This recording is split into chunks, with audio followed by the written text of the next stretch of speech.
Good morning, everyone. Good morning, ma'am. I am Camila Rosnario, and I am going to discuss the teaching prose and dramatic prose, specifically the topics of strategies in teaching prose, silent reading, prose performances, and dramatic performance. Strategies in teaching prose.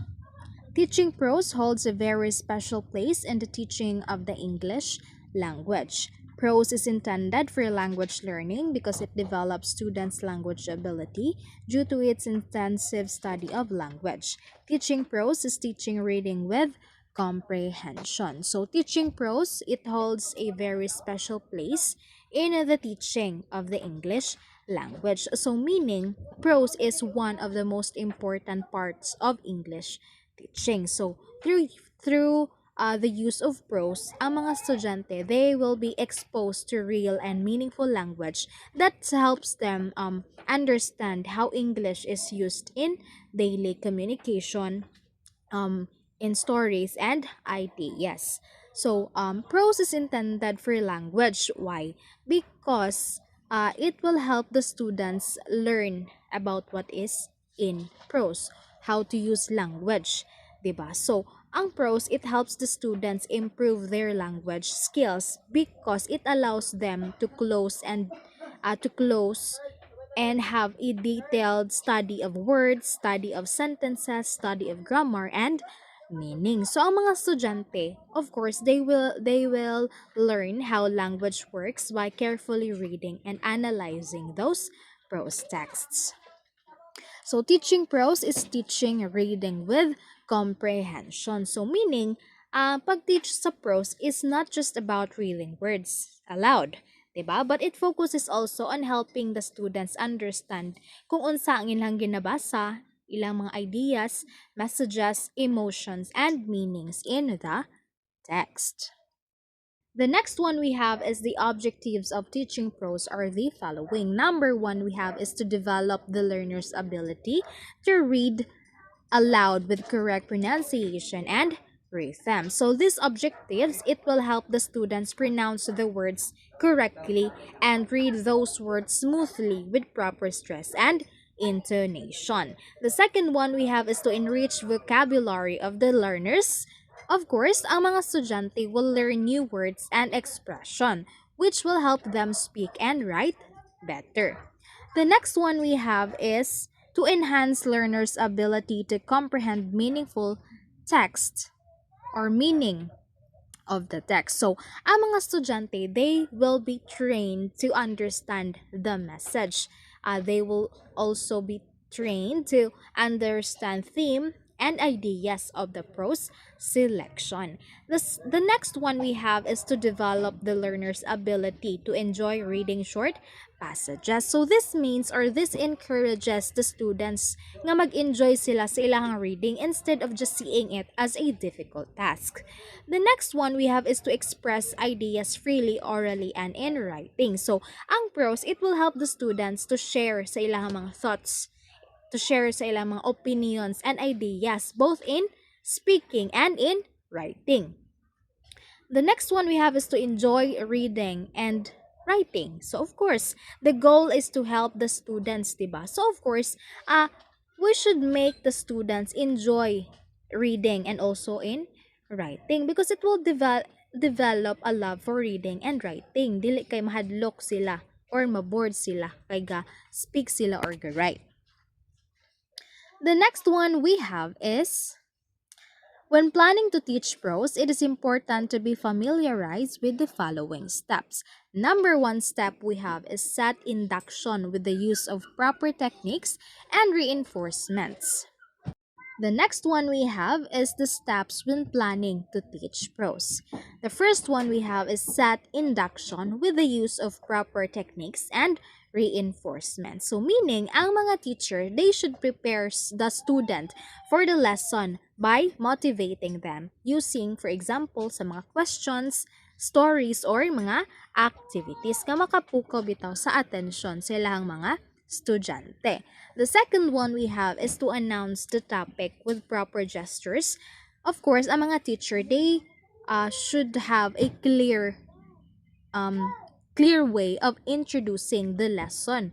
Like for example, they would use some body language or mga expression para mag-get ang attention sa mga estudyante.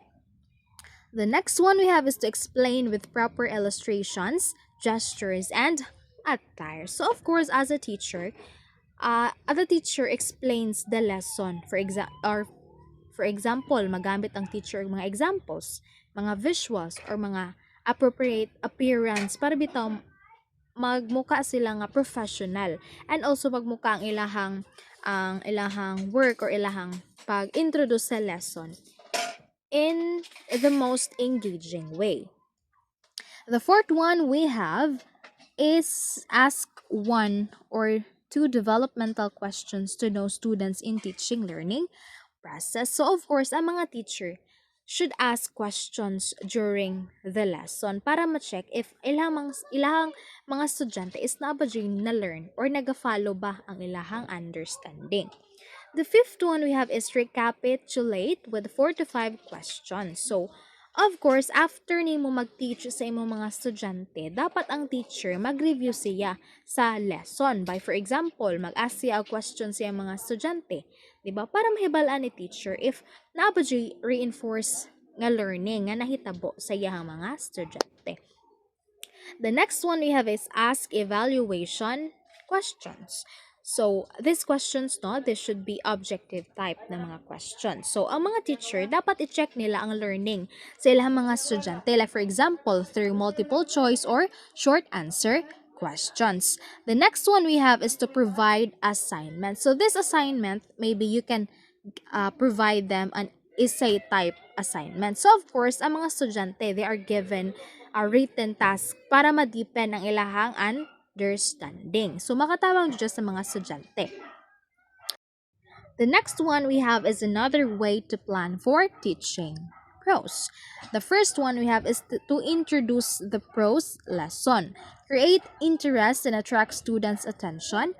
Ask appropriate questions to arouse students for the new lesson. So, as a teacher, no, we should create interest nga mag-connect bitaw siya sa lesson sa itong mga estudyante nga sa mga experiences sa atuhang mga estudyante. So, if you're going to introduce the new lesson or the prose lesson sa itong mga estudyante, it is very important for us to create interest, create an activity that will gain the attention of the students. But of course, dapat align siya sa lesson and sa experiences sa mga estudyante. Kay kana siya nga way, maybe makuha ni mong attention sa imong estudyante.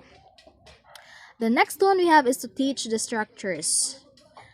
Yes, teach the structures, guide students to identify new structures and highlight. So, ang teacher, as a teacher, the teacher should highlight some sentence patterns, mga grammar forms, and also how sentences are arranged. So, the third one we have is to divide the text into smaller units. So, of course, ang mga estudyante, maglisod sila bitaw or uban nga estudyante, maglisod or maboard sila magbasa og mga tag-as nga text. So, very important for us as a teacher to break na lang the text into smaller pieces because it will make the students understand manggod or it will make them read the text easier, diba? So the fourth one we have is to teach vocabulary. Teach vocabulary, use an object, a model, or a picture to clarify meaning. So of course, as a teacher, dapat if mag-explain ka sa mga difficult words, use ka og model or mag-use ka og mga model para mas masabtan og dali ang imuhang ginapasabot, diba? So the fifth one we have is the model reading. So, the model reading by teacher. So, ang teacher dapat maybe mag-read siya og aloud nga mga words correctly para mga estudyante bitaw can imitate what she is trying to say. For example, mag-read ka og mga words, 'di ba? Mag-read ka og words with proper pronunciation and intonation. 'Di ba ang mga students dayon ana isundugon nila kung giunsa nimo pag-read ang kana nga word.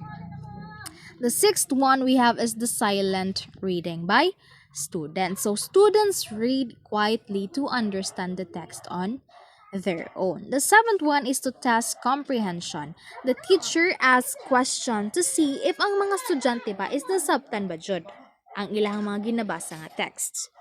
The eighth one we have is test application. Teacher evaluates students' achievement orally or in written type. So students apply what they learned, of course, through oral ba or through written activities.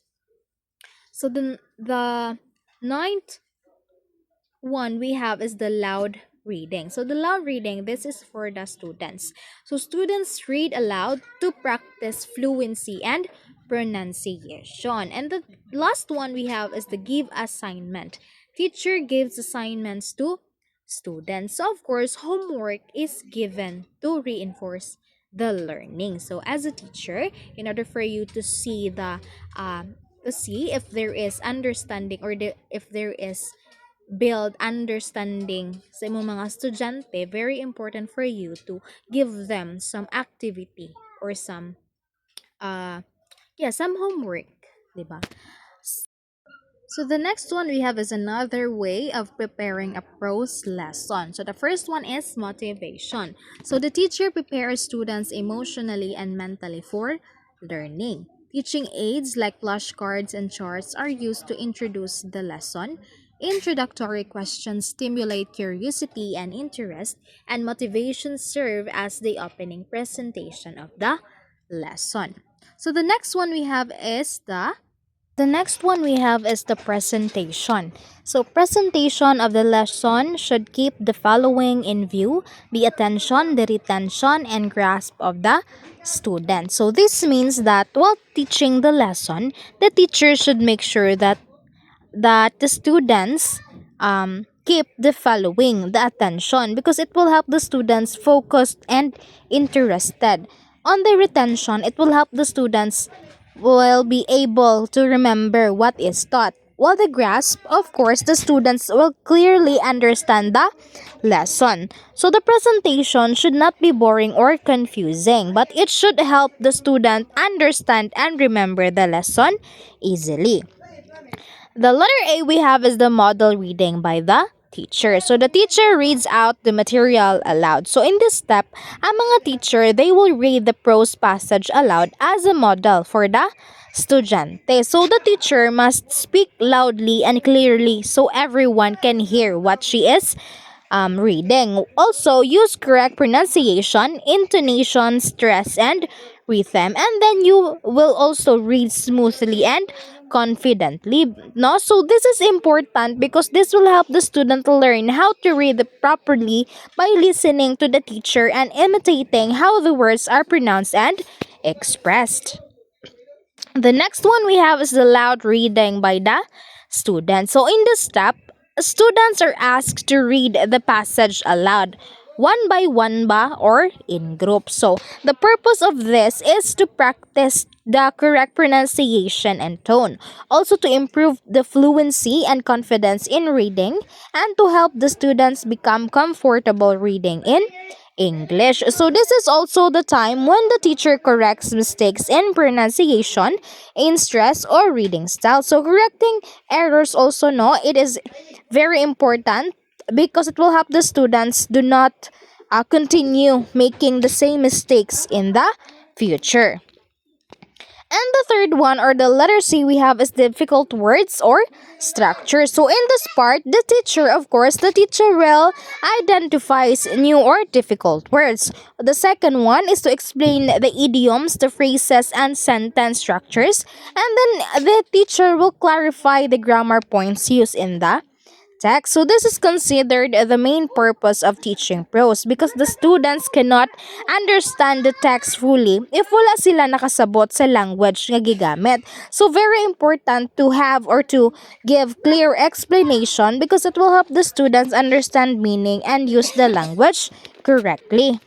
Silent reading by the students. So after the explanation, the students are asked to read the passage silently. So after the discussion, no, of course, the student will demonstrate the dayon. So silent reading, when we say silent reading, of course, the student will read the passage without saying anything. Of course, they will read quietly, diba? So, silent reading, it will help the students understand the text on their own. Also, it will allow them to clarify the details individually, and it will help them improve comprehension and concentration. So, kani siya nga steps, and maghahatag siya sa estudyante og time para bitaw ma-process ang lesson without pressure. The third one is recapitulation. So teacher sums up the day's lesson. So recapitulation, it means reviewing and summarizing what was taught. So ang teacher, gina-review niya ang main idea sa lesson. Also, it clears students' doubts and re-explains difficult words or sentences. So kana siya is makatabang siya sa estudyante nga ma-strengthen bitaw ang learning and ma-ensure nga ang mga estudyante isa kasabot jud sa lesson before moving on to another lesson. And the fourth one is evaluation. Evaluation is done to check whether the lesson objectives were achieved. So sa evaluation, diri na i-check ni teacher if the objective ba is na-met or na-meet ba ni estudyante. So the teacher may evaluate students through oral questions, written assignments, blackboard activities, and dramatization or short performances. So in evaluation, no, this is very helpful to the teacher because the teacher will know if the students understood ba sa iyahang lesson and which areas needs improvement. The next one we have is the silent reading. So silent reading allows a learner to read without voicing words. So mga estudyante, mag-read sila quietly. Of course, quietly sila mag-read without speaking. Learners read quietly alone or together. So, silent reading can be individual or group-based. So, ang silent reading, no, it can be individual or group-based. Maybe ang estudyante, she prefer individually, mag-read siya individually or in group-based. Silent reading improves concentration, comprehension, and memory. The next one we have is the prose performances. So prose performances combine spoken words and music to make prose more expressive and engaging. So we have modes of performance. So we have lyric mode, dramatic mode, and epic mode. So when we say lyric mode, it expresses emotions and personal feelings. So when we say dramatic mode, of course, it uses characters na and also dialogue because it is dramatic mode. And then when we say epic mode, it means it has a narrator nga magtell og story while combining drama og emotions. The next one we have is the dramatic performance. So dramatic performance is acting out a story or play using dialogue, gestures, and movement. So it brings written prose to life because you are going to dramatize naman the prose. How to do dramatic performance. So, of course, connect drama events to personal experiences, visualize characters, analyze character actions and motivations, observe character development, compare characters, analyze monologues and soliloquy, read aloud, identify setting, understand how setting affects mood, and identify conflicts. So, features of dramatic performance. The first one we have is to perform on stage before an audience. So, of course, ang drama is meant to be seen, di ba? Dili kay dapat madunggan lang nila. So, of course, mo-perform jud ka before ang mga on stage before an audience. The second one we have has actors, dialogue, and action. So, ang isa ka drama, of course, na siya mga actors, dialogues, and action because dili siya matawag nga drama if wala siya actors, wala siya dialogues, and actions, di ba? So, these elements make drama lively and meaningful. So, materials and resources in teaching prose. So, we have materials here. The first one is printed materials. Books and modules provide reading contents. The second one we have is lesson plan. So kano siya mag-guide siya sa mga teachers daily teaching, 'di ba? The third one is curriculum guide. So ang curriculum guide it provides objectives, competencies and assessment standards. So the fourth one we have the PowerPoint presentation. So of course it will give you some visual support uh visual support to lessons. So, the letter E, we have videos. So, ang videos, of course, maghatag siya og audio-visual learning experiences since it is a video. And the F1 is internet. Internet, it gives access to more prose materials anytime. So, you can search, if you have internet, you can search anything about prose. And the letter G, we have the graphic presentations. It will help explain the concepts clearly. Letter H, we have the teaching aids. Of course, the teaching aids, it these are the tools like for example projectors and laptops that will make the teaching easier and faster. So that would be all for my part. Thank you and God bless.